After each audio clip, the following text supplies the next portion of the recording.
നമ്മളുണ്ടല്ലോ ആരോ ചെയ്തതിനെ അന്ധമായി അനുകരിക്കുന്നത് കൊണ്ടാണ് പണ്ട് കവി പാടിയത്, മുമ്പേ ഗമിച്ചീരിന ഗോവുതന്റെ പിമ്പേ ഗമിക്കും ബഹു.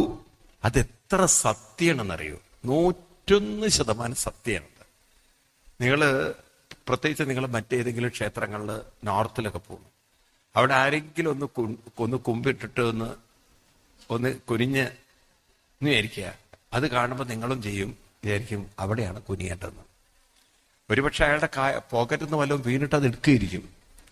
പക്ഷെ എന്നാലും നമ്മളതൊരു ചടങ്ങിന്റെ ഭാഗമാണെന്ന് കരുതി. പണ്ട് ശങ്കരാചാര്യസ്വാമികളെ ഇങ്ങനെ ഒരു കഥയുണ്ട്. ആചാര്യസ്വാമികൾ അദ്ദേഹത്തിന്റെ കാലത്ത് അന്ന് അദ്ദേഹം കാശി ദർശനത്തിന് പോയി. എവിടെ? കാശിയിൽ. അപ്പൊ ഇന്നത്തെ പോലെയല്ല കാശി. അന്ന് ഈ പടവുകളൊക്കെ ഇങ്ങനെ ഉണ്ടെങ്കിലും ചില ഭാഗത്തൊക്കെ മണൽത്തിട്ടകളാണ്. അപ്പൊ അദ്ദേഹം വിചാരിച്ചു ഒന്ന് ഗംഗയിലൊക്കെ ഒന്ന് കുളിക്കാൻ. അപ്പൊ അവിടെ കുറെ കുട്ടികള്, ചെറിയ പിള്ളേര് കളിച്ചുകൊണ്ടിരിക്കുക. അപ്പൊ ആചാര്യസ്വാമികൾക്കൊരു തോന്നല്, ഞാൻ ഇവിടെ കുളിക്കാൻ ഇറങ്ങുമ്പോ കമണ്ടലു കയ്യിലുണ്ട്, നല്ല കമണ്ടലുമാണ്. അന്നത്തെ സന്യാസിമാരുടെ കയ്യിൽ കണ്ടിട്ടില്ലേ കമണ്ടലു? ഈ കമണ്ടലു ഞാൻ അവിടെ വെച്ചിട്ട് ഞാൻ കുളിക്കാൻ ഇറങ്ങിയാൽ ഈ കുരുത്തം കെട്ട പിള്ളേര് കമണ്ടലു അടിച്ചു മാറ്റും. അതുകൊണ്ട് ഈ റിസ്ക് ഒഴിവാക്കാൻ വേണ്ടി ആചാര്യസ്വാമികൾ വെച്ചാൽ ആ മണലിലൊരു കുഴി കുഴിച്ച് കമണ്ടലും അതിൽ വെച്ച് മണ്ണിട്ട് മൂടി ഒരു കൂന പോലെയാക്കി. ആ സമയത്ത് കറുകച്ചാലിന്ന് കുറെ ആൾക്കാർ അന്നത്തെ കാലത്ത് കാശിയിലെത്തിയ സമയമായിരുന്നു. അപ്പൊ അവര് നോക്കും, മഹാനായ ആചാര്യസ്വാമികൾ കുളിക്കാൻ പോകുമ്പോൾ മണൽത്തിട്ടുണ്ടാക്കണു, മണലിങ്ങനെ അവര് ഈ കമണ്ടല് കണ്ടില്ല, ഇത് മാത്രമേ കണ്ടുള്ളൂ. ആ ലാസ്റ്റ് ആചാര്യസ്വാമികൾ മണലിടുന്നേ കണ്ടുള്ളൂ. അപ്പൊ ഇവരെന്ത് വിചാരിച്ചു, ഗംഗയിൽ കുളിക്കുന്നതിന് മുമ്പ് ഇതൊരു ചടങ്ങായിരിക്കണം. ആചാര്യസ്വാമികൾ ചെയ്തിട്ടുണ്ടെങ്കിൽ ചടങ്ങായിരിക്കണം. അതുകൊണ്ട് എന്ത് ചെയ്യണം? ശങ്കരാചാര്യസ്വാമികൾ കുളിച്ച് നോക്കുമ്പോണ്ട്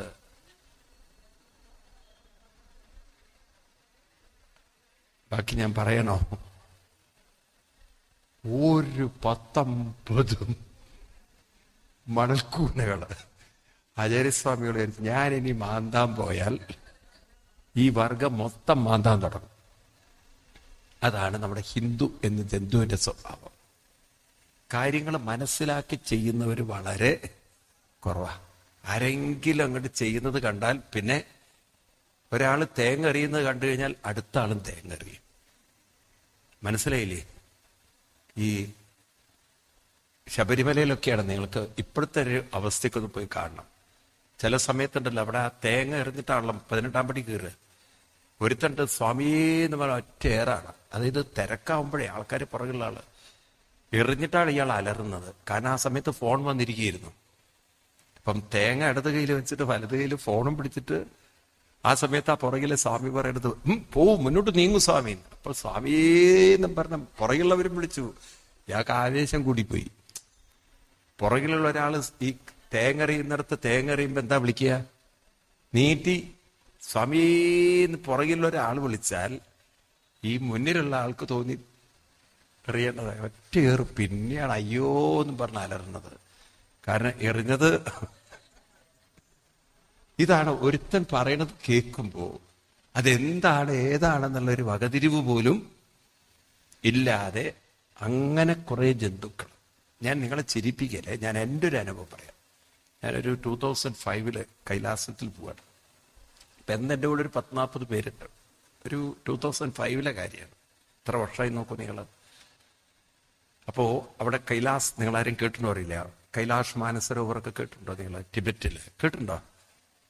ആരെങ്കിലും പോയവരുണ്ടോ അതില്? ആരുമില്ല. വളരെ റിസ്കി യാത്രയാണ്, ബുദ്ധിമുട്ടാണ്. ഇന്നിപ്പോൾ അത് ഈസിയാണ്. അന്നൊക്കെ ഈ ഒരുപാട് ഈ തടാകങ്ങളുണ്ട്. അതൊക്കെ ഈ ചങ്ങാടത്തിൽ വണ്ടി കയറ്റി ആ വണ്ടി വലിച്ച് അപ്പുറത്തേക്കാക്കി നല്ല അതും ക്ലൈമറ്റ് ആണെങ്കിൽ എക്സ്ട്രീം. ഒരു 6 ഇതിടണം, അതിൻ്റെ മുകളിലാണ് നമ്മൾ നടക്കുന്നത്. അത്രയും ബുദ്ധിമുട്ടായി. അപ്പൊ അവിടെ ആ കൈലാസ പർവ്വതം വളരെ ക്ലോസ് ആയിട്ട് കാണാൻ പറ്റുന്ന ഒരു സ്ഥലമുണ്ട്, അഷ്ടപ്പത്ത് എന്ന് പറയും. അത് ഇത്തിരി റിസ്കിയാണ്. ഒരു 8 കിലോമീറ്റർ മല കയറി അത് ചെറിയ വണ്ടിയിലേ പോകാൻ പറ്റുള്ളൂ.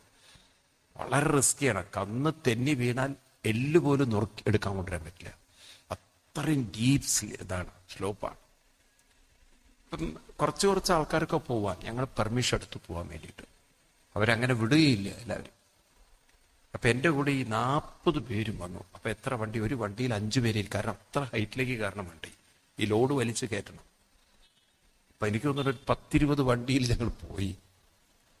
അവിടെ ചെന്ന് അഷ്ടപ്പത്തിലെത്തി. അവിടുന്ന് വീണ്ടും ഒരു 2-3 കിലോമീറ്റർ നടന്നാൽ കൈലാസം വളരെ ക്ലോസ്ലി കാണും. എന്നാലും കൈലാസം വീണ്ടും ഉയരത്തിലാണ്, അങ്ങോട്ട് എടുക്കാൻ പറ്റും. ഇവിടെ തന്നെ നല്ല തണുപ്പാണ്, എക്സ്ട്രീം തണുപ്പാണ്. എല്ലാവരെയും അവിടെ എത്തിച്ചു ഞങ്ങൾ പതുക്കെ നടന്നു. എനിക്ക് അവിടെ എത്തിയപ്പോൾ ബാത്റൂമിൽ പോകണമെന്നൊരു ശങ്ക. കാരണം രാവിലെ മുതൽ തുടങ്ങിയ ഈ പരാക്രമം. ഇപ്പൊ ഞാൻ ഇവരോടൊക്കെ പറഞ്ഞു, നിങ്ങളിങ്ങനെ ഈ ലിംഗാഷ്ടകവും അതുപോലെ ഓം നമഃ ശിവായൊക്കെ ചൊല്ലി അവിടെ ഇരിക്കും, ഞാൻ ഇപ്പൊ വരാം. ഞാൻ പതുക്കെ അവിടെ നിന്ന് ഇറങ്ങി. വലിയൊരു പാറുണ്ട് താഴെ, ഒരു 1/2 കിലോമീറ്റർ. ആരും ഇല്ല, ഉപദ്രവിക്കാനൊന്നുമില്ല. അപ്പൊ ഞാൻ വിചാരിച്ചു അവിടെ നമ്മുടെ ശങ്കൊക്കെ തീർത്തിട്ട് പോവാന്ന്. ഞാൻ അവിടെ പോയി കുറച്ച് കഴിഞ്ഞപ്പോണ്ടല്ലോ പുറകില് ശബ്ദം. ഞാൻ ചോദിച്ചു, ഇത് ആരാടാ ഇവിടെ വരാൻ? നോക്കുമ്പോ ഈ 40 പേര് വരിയായിട്ട് വന്നിരിക്കുക. ഞാൻ ചോദിച്ചു, എന്ത് മഹാപാപികളാണ് നിങ്ങൾ? ഞാനൊരു സ്വൈരമായിട്ട് നിങ്ങൾ അവിടെ കൊണ്ടിരുത്തി. മനുഷ്യനാണെങ്കിൽ രാവിലെ മുതൽ ഈ ബ്ലാഡർ നടന്നിരിക്കുകയാണ്.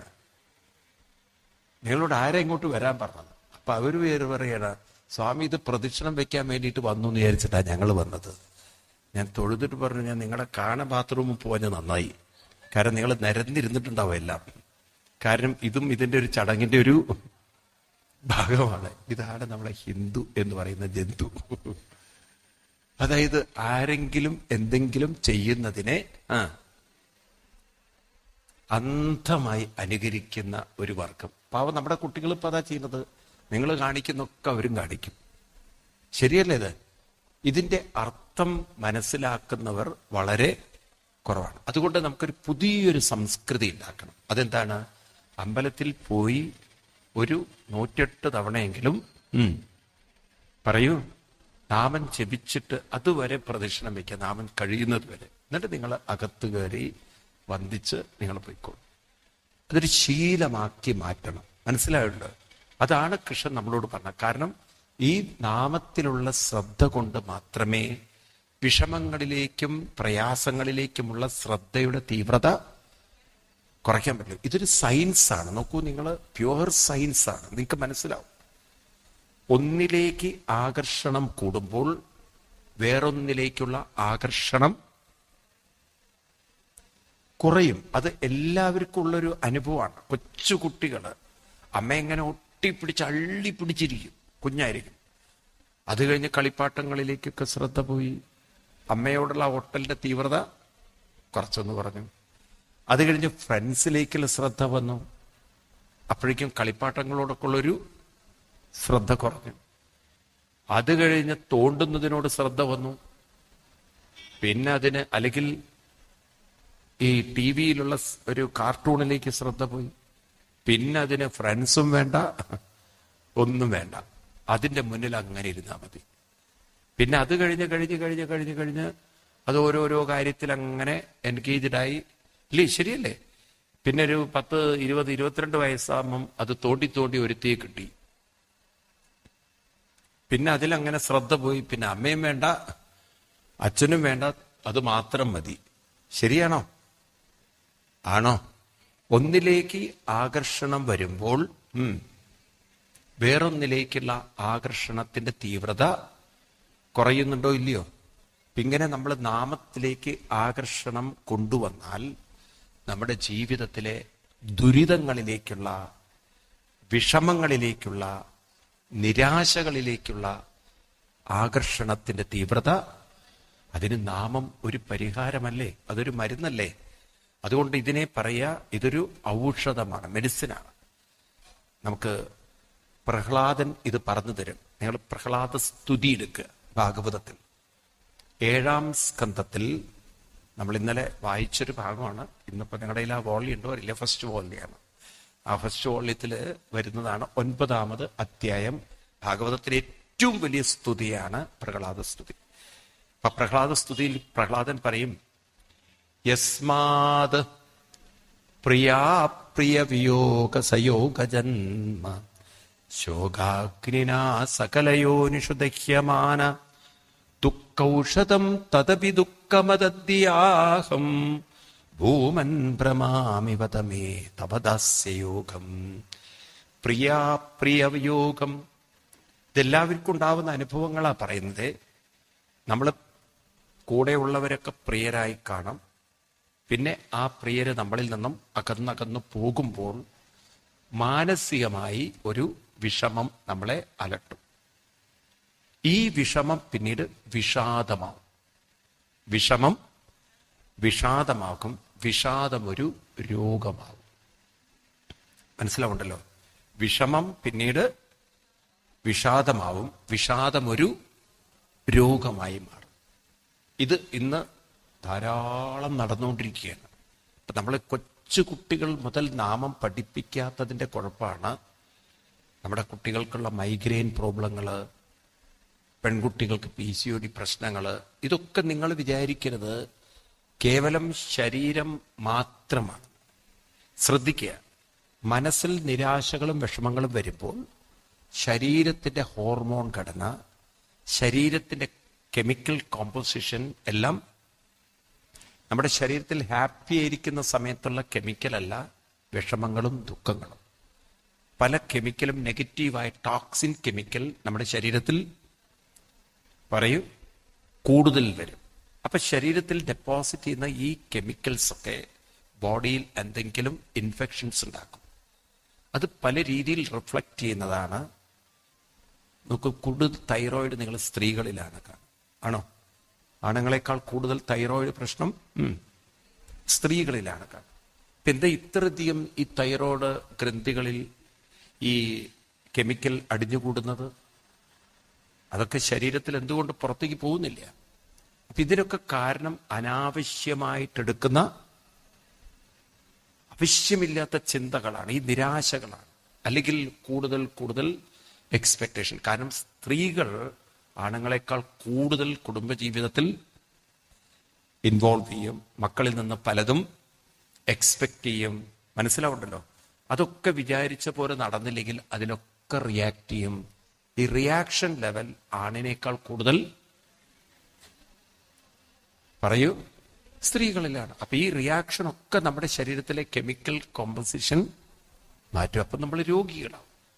എന്നാൽ നിങ്ങൾ പഴയ കാലത്ത് നോക്കൂ, നിങ്ങൾ മുത്തശ്ശിമാരെത്ര സ്ട്രോങ് ആയിട്ടായിരുന്നു ജീവിച്ചിരുന്നത്. കാരണം അവർക്ക് ഈ മെന്റൽ റിയാക്ഷൻ വളരെ കുറവാണ്. ഒന്നാമത്തെ കാര്യം എന്ന് വെച്ചാൽ ആരോടാ റിയാക്ട് ചെയ്യുക? 10-12 വഴി വരിക്ക് നിൽക്കുകയാണ്.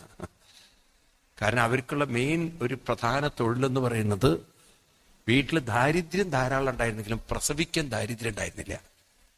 വർഷാവർഷം ആരെങ്കിലും ഇറങ്ങി വന്നുകൊണ്ടിരുന്നു. ഉണ്ടോ? അത് കൃത്യം മുടങ്ങാതെ അവരെടുത്ത് ഉണ്ടായിരുന്നു. അതുകൊണ്ട് വീട്ടിൽ മിനിമം ഒരു 5, മിനിമാണത്, മാക്സിമം ഒരു 8-10 മക്കളൊക്കെ ഉണ്ടാകുമ്പം ആരോടും പ്രത്യേകിച്ചൊരു മമത അവരാരോട് കാണിക്കുന്നു? കാരണം എല്ലാവരും വേണ്ടപ്പെട്ടവരാണ്. ഇന്നതെല്ലാം നാറ്റ് നോക്കി കുറുക്കി 1-2 ആണ്. പിന്നെ അതിന്റെ മേക്കെട്ട് കയറൽ തന്നെയാ മെയിൻ ജോലി. പിന്നെ അതിനെ നമ്മൾ വിചാരിക്കുന്ന പോലെ കാക്കാൻ നോക്കുമ്പോൾ അതിന് ആവാൻ പറ്റുന്ന വിധത്തിൽ അതും ആവാൻ നോക്കും. പിന്നെ അതിനോട് അടി ഇടി ബഹളം. നിങ്ങളെന്ന് തീറ്റിപ്പോറ്റിയിട്ട് കാര്യമില്ല, നന്ദിയില്ലാത്ത വർഗം, വെറുതെ ഞാൻ എൻ്റെ ജീവിതത്തിൽ ഇങ്ങനെ ആകെ ബഹളവും വെച്ച് മക്കളെ നിങ്ങൾ ആരൊക്കെയോ ആക്കാൻ നോക്കും. മക്കള് നിങ്ങളെ ആരോ ആക്കും. പിന്നെ നിങ്ങളും മക്കളും തമ്മിലുള്ള പ്രശ്നം.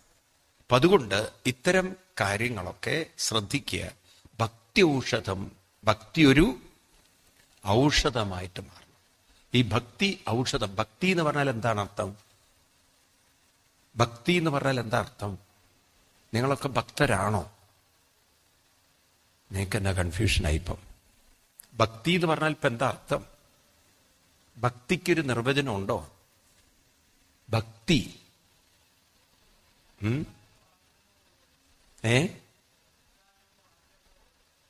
കേട്ടില്ല? ഉള്ളവരാണ് ഭക്തി. ശരിക്കും ഭക്തി അതല്ല, അനുഷ്ഠാനവും ആചരണവും ഭക്തിയുടെ ഒരു മാർഗമാണ്. It's a way for devotion ആണ്. It is not the devotion. നിങ്ങൾക്ക് ആ ഡെഫിനിഷൻ മാറിപ്പോരുത്. ഭക്തി എന്ന് പറയുന്നത്, നിങ്ങൾ എപ്പോഴെങ്കിലുമൊക്കെ ഇരുന്ന് പുസ്തകങ്ങൾ വായിക്കണേ. നാരദ ഭക്തി സൂത്രം എന്നൊരു പുസ്തകമുണ്ട്. നാരദ ഭക്തി സൂത്രം. ഡിവോഷൻ എന്താണെന്ന് നാരദ മഹർഷി പഠിപ്പിക്കുന്നതാണ് നാരദ ഭക്തി സൂത്രം. വേറൊരു പുസ്തകം ആചാര്യസ്വാമികൾ എഴുതിയ വിവേക ചൂടാമണി. എന്താണ് അതില് ഈ രണ്ട് ഡെഫിനിഷൻ നമുക്കെടുത്ത് നോക്കാം. രാമായണം ഓരോന്നും നോക്കാം നമുക്ക്. ഭക്തിക്ക് നിർവചനം കൊടുത്തിരിക്കുന്നത് നാരദ മഹർഷി ഭക്തി പരമപ്രേമ സ്വരൂപമാണ്, പ്രേമമാണ്. നമുക്ക് ആ വാക്ക് വളരെ ശ്രദ്ധിക്കണം. എന്താണ് പ്രേമം? ഇപ്പൊ ഒരാളോട് പ്രേമം തോന്നുമ്പോൾ കൂടുതൽ ആ വ്യക്തിയെക്കുറിച്ചായിരിക്കും. ഇപ്പൊ ഒരു കാമുക ബന്ധമെടുക്കുക. പ്രേമം നമ്മളെപ്പോഴാണ് അപ്പോഴല്ലേ പറയാ. കല്യാണം കഴിഞ്ഞു കഴിഞ്ഞാൽ നിങ്ങൾ ഭർത്താവിനോട് എനിക്ക് ഭയങ്കര പ്രേമുണ്ടെന്ന് പറയൂ. ഈ പ്രേമം എന്ന് പറയുന്നത് കല്യാണം കഴിക്കുന്നത് വരെയുള്ള ഒരു അവസ്ഥയ്ക്കാണ് അവര് തമ്മിൽ പ്രേമാണ്.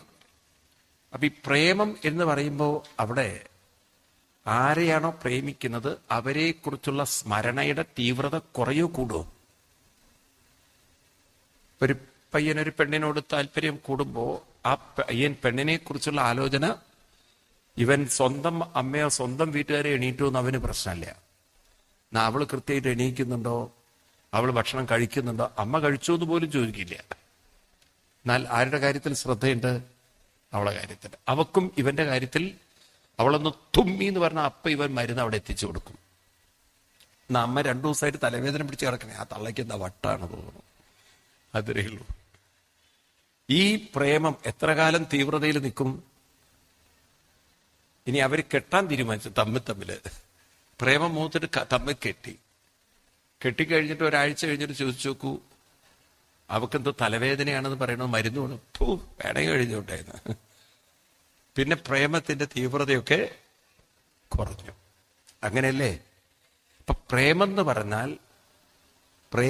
പറഞ്ഞാൽ തീവ്ര സ്മരണയുടെ പേരാണ് പ്രേമം. ആ വാക്ക് അങ്ങനെയല്ലേ, അർത്ഥതല്ലേ? ഒരാളെ പ്രേമിക്കണമെന്ന് പറഞ്ഞാൽ എന്താ അർത്ഥം? കൂടെ വരണം നിങ്ങള്. ലൗകിക ജീവിതത്തിൽ പ്രേമം എന്ന് പറഞ്ഞാൽ മറ്റൊരാൾ തീവ്രമായി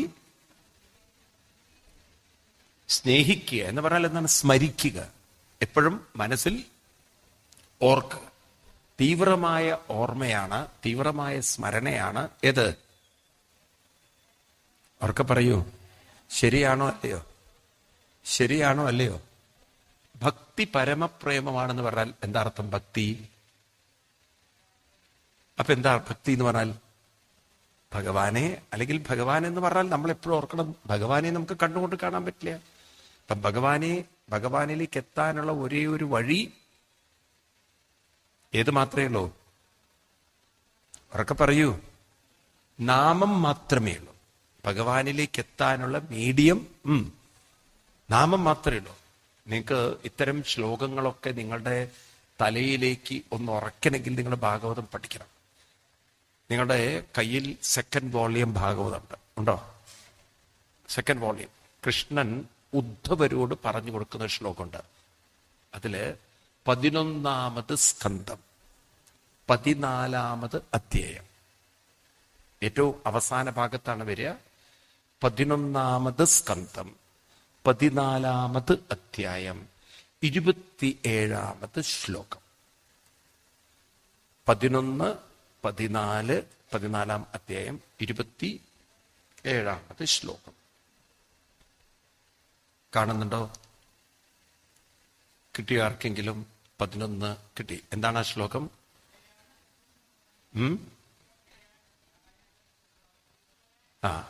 വിഷയാൻ ധ്യായത ചിത്തം വിഷയേഷു വിഷജ്യതേ. ഒരു വിഷയത്തോട് ശ്രദ്ധിക്കുക. ഇപ്പൊ ഒരു പ്രേമത്തിന്റെ കാര്യം പറഞ്ഞു. ഒരു പെണ്ണിനോട് ഒരു യുവാവിന് പ്രേമം. വിഷയാൻ, ഒരു വിഷയത്തെക്കുറിച്ച് ധ്യായത എന്ന് പറഞ്ഞാൽ ധ്യാനിക്കുന്ന എന്ന് പറഞ്ഞാൽ ചിന്തിക്കുന്ന ചിത്തം. വിഷയേഷു വിഷജ്യത, ആ വിഷയത്തിൽ തന്നെ വിഷജ്യത എന്ന് പറഞ്ഞാൽ അതിലങ്ങോട്ട് കൂടെ വരണം, അതിൽ തന്നെ മുഴുകിക്കിടക്കും. കാരണം ആ ഒരു വിഷയത്തോട് തീവ്രത കൂടുതലാണ്.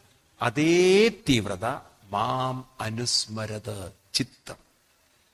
ഏതൊരു വ്യക്തിയുടെ ചിത്തമാണോ എന്നെ സ്മരിക്കുന്നത്, അപ്പൊ എന്നെ സ്മരിക്കുക എന്ന് പറഞ്ഞാൽ ഭഗവാനെ എങ്ങനെയാ സ്മരിക്കുക? നാമത്തിലൂടെ സ്മരിക്കുന്നത്. മയ്യേവ പ്രവിലീയതേ, എന്നിലേക്ക് വന്നവർ ലീയതേ. അപ്പം നാമത്തിൽ മനസ്സ് മുഴുകിയാൽ ആരിലേക്കെത്തി? ഭഗവാനിലേക്കെത്തി. അപ്പൊ ഭഗവാനിലേക്ക് എത്താനുള്ള മാർഗം നാമത്തിലേക്ക് മനസ്സ് മുഴുകലാണ്. മാം അനുസ്മരത ചിത്തം. ഒന്ന് പറയൂ എല്ലാവരും. മാം എന്നെ, അനുസ്മരത അനുസ്മരിക്കുക. നമ്മൾ മിക്കവാറും ഈ അനുസ്മരണ ഇത് വരുന്നത് മരിച്ചു കഴിയുമ്പോഴാണ്. കാരണം മലയാളികൾക്ക് അനുസ്മരണം എപ്പോഴാണ് വരിക? ഈ അനുസ്മരണ സമ്മേളനം എന്ന് പറഞ്ഞാൽ എന്താ അർത്ഥം? പൊതുവെ ഈ അനുസ്മരണ സമ്മേളനം എപ്പോഴാണ് വെക്കുക? നാട്ടിൽ അനുസ്മരണ സമ്മേളനം വെക്കാറില്ലേ? എപ്പോ? മരിച്ചു കഴിഞ്ഞാൽ. ഇവിടെ അനുസ്മരണം എന്ന് പറഞ്ഞാൽ അർത്ഥം അനുസ്യൂത സ്മരണം, കണ്ടിന്യൂസ് റിമംബറൻസ്, അനുസ്യൂത സ്മരണം. മാം അനുസ്മരത ചിത്തം. ആരുടെ മനസ്സാണോ എന്നെ അനുസ്മരിക്കുന്നത്. ഈ അനുസ്മരണം എന്നുള്ള വാക്ക് മലയാളത്തിൽ പറഞ്ഞു കഴിഞ്ഞാൽ ബുദ്ധിമുട്ടാണ്. അപ്പം ഞാൻ അല്ലെങ്കിൽ നിങ്ങൾ ഒരാളോട് പറയണ, ഒരാള് നിങ്ങളെ കണ്ടു, പരിചയപ്പെട്ടു, അപ്പൊ അവര് യാത്ര പോകുന്നു വിചാരിക്കുക, അങ്ങനെ വിചാരിച്ചോളൂ. ഞാൻ നിങ്ങളെ അനുസ്മരിച്ചുകൊണ്ടിരിക്കുക എന്ന് പറഞ്ഞാൽ എന്തായിരിക്കും? പിന്നെ അവിടെ എന്താ നടക്കുന്നറിയില്ല. ജീവിച്ചിരിക്കുമ്പോൾ ഞാൻ നിങ്ങളെ അനുസ്മരിച്ചുകൊണ്ടിരുന്ന പറഞ്ഞു കഴിഞ്ഞാൽ ഞാൻ എന്താ ചത്തുപോയിട്ടുണ്ടോ ചോദിക്കും, അല്ലേ? അപ്പൊ ഇവിടെ ഭഗവാൻ പറയുന്നു, എന്നെ നിങ്ങൾ അനുസ്മരിക്കുക. അപ്പൊ എന്റെ നാമം ആരാണോ അനുസ്യൂതം സ്മരിക്കുന്നത്, മയ്യേവ പ്രവിലീയത, എന്നിൽ തന്നെ ലീയത. ലീയത ലയിക്കും. അപ്പൊ ഭഗവാനിലേക്ക് എത്തിച്ചേരാൻ എന്താ വേണ്ടത്? നാമത്തിൽ മനസ്സ് മുഴുകണം. ആ മുഴുകുന്നതിന്റെ പേരാണ് പ്രേമം, അതിന്റെ പേരാണ് ഭക്തി. അപ്പൊ ഭക്തി എന്ന് പറഞ്ഞു കഴിഞ്ഞാൽ നാമത്തിൽ മുഴുകിച്ചേരുന്നു, അവര് ഭക്തരാണ്. അപ്പൊ നമ്മൾ ഭക്തരാണോ? അപ്പം കേട്ടില്ലേ നിങ്ങള്? ഇപ്പൊ നമ്മൾ അങ്ങനെയുള്ള ഒരു ഭക്തരാണോ? ആണ്. നാമത്തിൽ ഇരുന്ന് അങ്ങനെ മുഴുകിച്ചേരാൻ പറ്റുന്നവരെ കൊണ്ടോ? ഇടയ്ക്കിടയ്ക്ക് പുട്ടില് തേങ്ങടുന്ന പോലെ ഇടയ്ക്ക് മുഴുകും, ഇടയ്ക്ക് മൊത്തം പൊങ്ങും. ഇപ്പൊ മുങ്ങിയും പൊങ്ങിയിരിക്കുന്ന ഭക്തിയാണ് നമ്മുടെ. അതിൻ്റെ ഇടയ്ക്ക് എന്തെങ്കിലും ഒരു ചിന്ത വന്നാൽ, നിങ്ങൾ നാമം ചൊല്ലിക്കൊണ്ടിരിക്കുന്നതിൻ്റെ ഇടയ്ക്ക് മൊബൈലിലൊക്കെ ക്ലിങ് ക്ലിങ്, മുഴുകല് ശരിയായില്ലേ? പിന്നെ ആരാണ് മെസ്സേജ് അയച്ചത് എന്നുള്ളത് അറിയുന്നത് വരെ മനസ്സിനൊരു സമാധാനം ഉണ്ടാവില്ല. ഉണ്ടാവുമോ? ഇതൊന്നും പറയാത്തത്. അപ്പൊ മനസ്സിനെ എപ്പോ വേണമെങ്കിലും മനസ്സിന്റെ നിയന്ത്രണം മാറാം. അപ്പൊ നിയന്ത്രണം നഷ്ടപ്പെടാതെ, ഇനിയിപ്പോ കഴുത്തിലെ മാല കാണാനില്ല, ഒന്നും കാണാനില്ല, പക്ഷെ നാമം ചൊല്ലുമ്പോൾ അതൊക്കെ പോടാൽ പോകട്ടും പോടാ, അതിൽ തന്നെ ഒന്ന് മുഴുകി പിടിച്ച് നിൽക്കാൻ ഒരാൾക്ക് പറ്റിയാൽ ആ ഭക്തി വളരെ ദൃഢമായ ഭക്തിയാണ്. മനസ്സിലാവുണ്ടോ? അങ്ങനെയുള്ളൊരു ഭക്തി കിട്ടാൻ നല്ല പ്രയാസമാണ്. മനസ്സ് കൈവിട്ടു പോവാതെ പിടിച്ചു നിർത്താൻ പറ്റുന്നൊരു ഭക്തി. ഈ തരത്തിൽ ഒരു ഭക്തിയുടെ ഒരു ലെവൽ എത്തണമെങ്കിൽ അതിന് നേരത്തെ തന്നെ ഫൗണ്ടേഷൻ ഉണ്ടാക്കി വെക്കണം. അതാണ് ഈ കുട്ടിക്കാലത്ത് നമ്മൾ നഷ്ടപ്പെടുത്തുന്നത്. അപ്പൊ ശരിക്കും പറഞ്ഞാൽ കുട്ടികളെ ആ ഒരു ലെവലിലേക്ക് കൊണ്ടുവരേണ്ടപ്പോഴേ, എന്നാലല്ലേ അവർക്ക് ഈ പറഞ്ഞതിലേക്കൊക്കെ എത്തിച്ചേരാൻ പറ്റുള്ളൂ. ആണോ? ഇപ്പൊ ഒരു സ്ട്രെസ് കുറയ്ക്കാൻ, ടെൻഷൻ കുറയ്ക്കാൻ, മനസ്സിന്റെ റെസ്റ്റ്ലെസ്നെസ് കുറയ്ക്കാൻ, നെഗറ്റീവ് റിയാക്ഷൻ കുറയ്ക്കാൻ ഈ നാമസങ്കീർത്തനം ആവശ്യമാണോ? പറയൂ. അതൊരു ചികിത്സയല്ലേ? അതൊരു മനസ്സിനുള്ള ഒരു ട്രീറ്റ്മെന്റ് അല്ലേ? ആണോ? ഇതൊക്കെ നമുക്ക് നഷ്ടപ്പെടുത്തരുത്. അതുകൊണ്ട് ഇത്രയും നല്ല ക്ഷേത്രങ്ങൾ കിട്ടിയിട്ട് നമ്മളെ കുട്ടികളെ ഗൈഡ് ചെയ്യാൻ നമുക്ക് സൗകര്യങ്ങളുണ്ടായിട്ട് അറിവില്ലായ്മയുടെ മാത്രം കാരണം കൊണ്ട് നല്ലൊരു സംസ്കൃതി നമുക്ക് നഷ്ടപ്പെടുത്തുകയാണ്. അതുകൊണ്ടാണ് കൃഷ്ണൻ പറഞ്ഞത്, നിങ്ങൾ ആരോ ചെയ്യുന്നതല്ല അനുസരിക്കേണ്ടത്, ഗുരുക്കന്മാര് നമുക്ക് കാണിച്ചു തന്ന വഴിയിലൂടെ നമ്മൾ പോയാൽ നമുക്ക് സ്വയം ഉയരാം, മറ്റുള്ളവരെ ഉയർത്തിയെടുക്കാം. ആ ക്ലാരിറ്റി നമ്മുടെ ഋഷിവര്യന്മാർ നമുക്ക് തന്നിട്ടുണ്ട്.